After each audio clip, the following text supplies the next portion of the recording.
So right in the bustling hearts of Dhaka and Chattogram, something interesting is happening. It's a quiet revolution that's really changing the way people live and work in the city.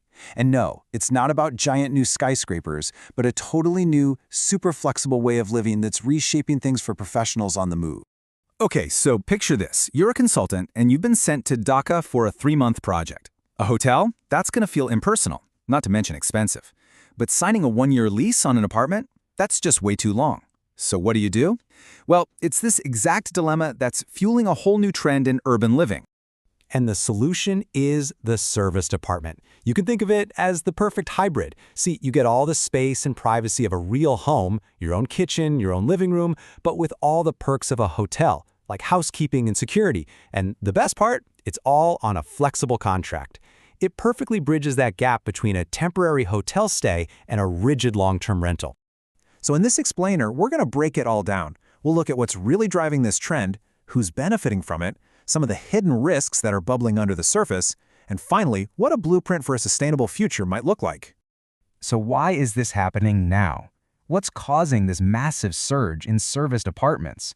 Well, it's not just some random trend. It's actually the result of 4 really powerful economic and social shifts happening all across Bangladesh right now. First up, you've got a huge increase in corporate and development teams coming in for projects. Second, there's a big influx of expats and also returning Bangladeshis, as the cities get more and more connected globally.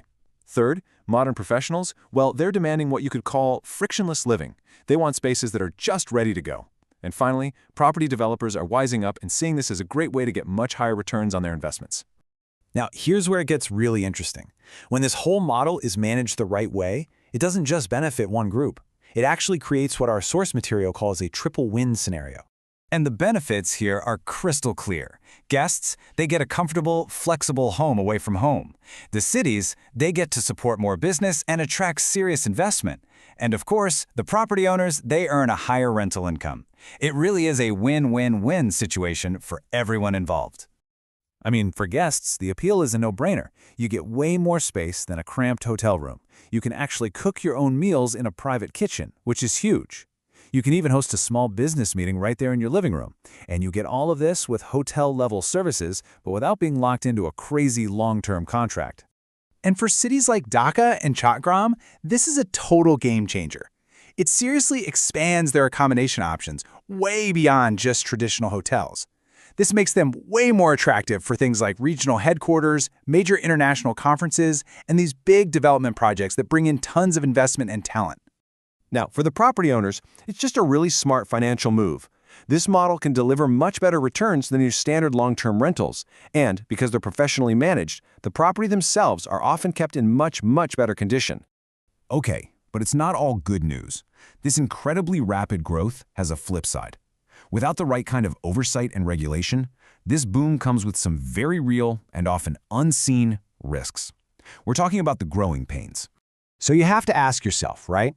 What are the hidden costs here? When an entire sector grows this fast, what gets left behind? Let's take a look at the 4 biggest challenges we're facing.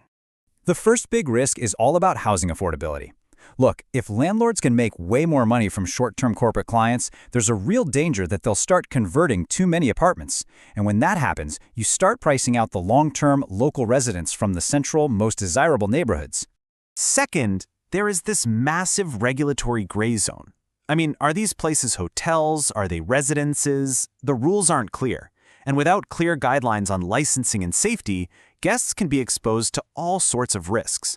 Plus, the really professional, reputable operators are forced to compete with informal ones who are happy to cut corners.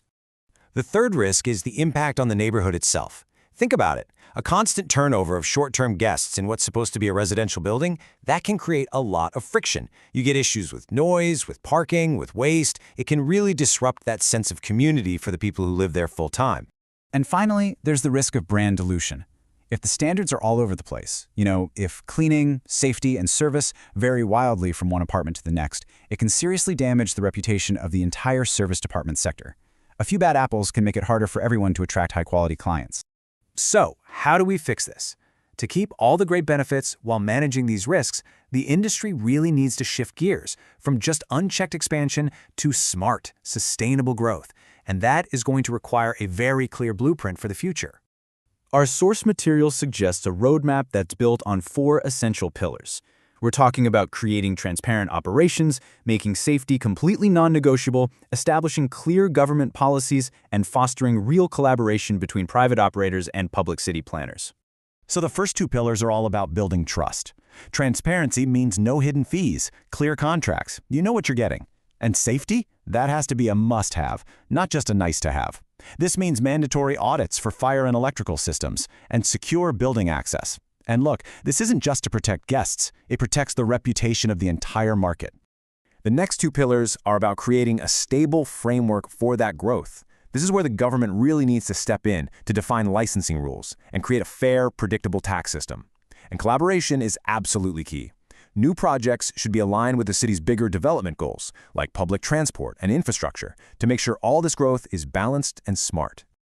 There's a quote from our source material that just sums up the core task ahead perfectly. It's not about stopping the growth, but about guiding it intelligently, with clear rules, solid safety standards, and a genuine respect for the communities these apartments are actually in. So, the big takeaway here is this. Serviced apartments are not a niche market anymore. They are quickly becoming a vital cornerstone of Bangladesh's modern business infrastructure, and they're absolutely essential for attracting global talent and investment. And all of this leaves us with one final and really critical question. As the cities in Bangladesh continue their incredible expansion, can this new model of urban living actually find the right balance between profit and community? Between flexibility for visitors and stability for residents? The answer to that question will likely define the future of urban living for years to come.